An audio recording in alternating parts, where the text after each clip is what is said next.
AFTV 2-2. Be real. When you came here today, before the game started, what do you think the score would be? 3-1. So I spoke to Cecil yesterday on Fan Zone and during the week, and thought 3-1. I did think we'd concede. Didn't think we'd do it that early.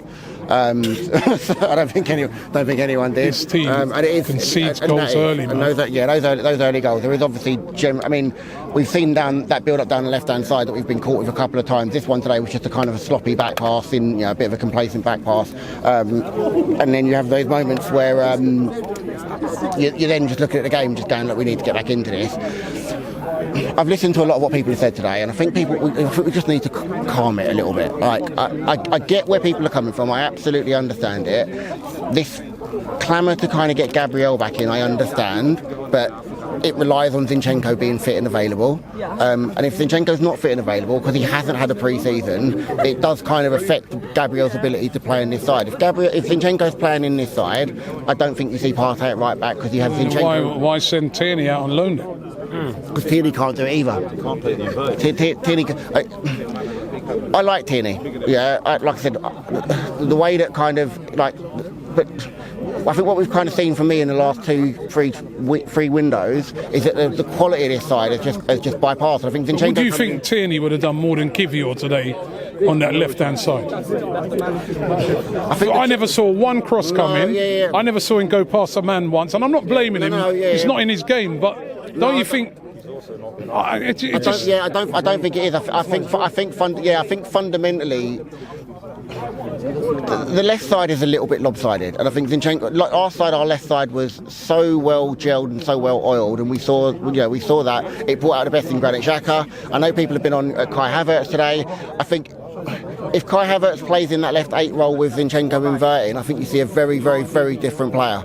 I think you see a very different player, right? And we're not seeing that. But the challenge is that actually if Zinchenko is inverting, you are probably then arguing that Havertz probably isn't there because Rice is playing in the left 8. So,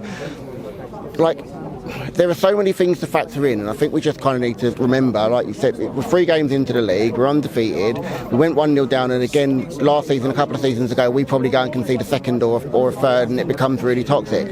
We fought to get back into the game. With 10 men, we need to see that game off. We didn't have the control that we needed to have to kind of see that game off that we saw the other day. But let's not overhype it. The challenge was, Timber came in. Timber was playing that inverted role. Timber hadn't played as an inverted left back before pre-season. Came in, did it, then does his ACL in the first games, and now you're looking at trying different combinations that we haven't really looked at in pre-season. Do you think then he needs to go back? I mean, there's one week left to go till the end of the transfer window.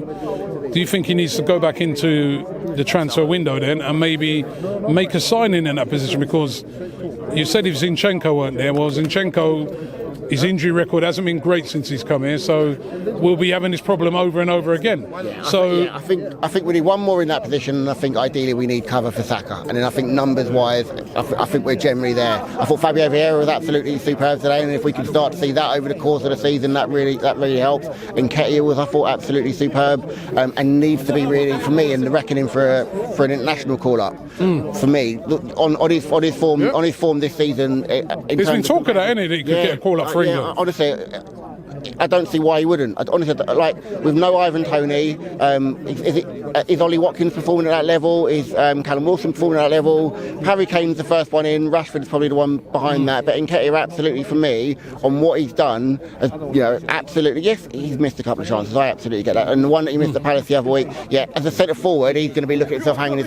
But everything else in his all-round game is absolutely superb. And we saw today when he came on, he was the first one they brought on at half-time. They brought him on early because they knew he could come on and impact the game, and that's exactly what he did. And then Vieira came on, did exactly the same. We've been asking to see that Fabio Vieira. We've known it's there. We know that he's got the quality on the ball. But again, Zinchenko coming on in that position starts to unlock those players where they can start to pick the ball up in those pockets behind the midfield lines and actually look to turn and play. Zinchenko opens that up. I'm not necessarily sure that Rice and Partey do it with the same level of quality, but then with Zinchenko you do have the other side where you're worried about what's happening when we haven't got the football. So there's still a lot to figure out, but let's just keep it calm.